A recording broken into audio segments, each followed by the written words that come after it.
First line. The elephant is the largest land animal in the world. Second line. It has a long trunk, 2 tusks, and big ears. Third line.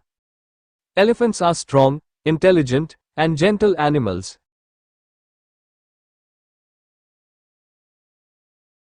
Fourth line. They eat grass, leaves, fruits, and bark. Fifth line. Elephants live in forests and grasslands. Sixth line. They use their trunk to eat, drink, and lift things. Seventh line.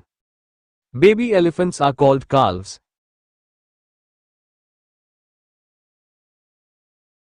Eighth line.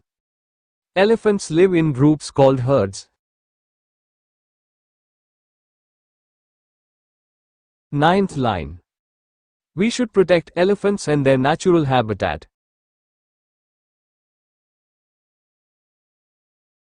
10th line. The elephant is a wonderful and important animal.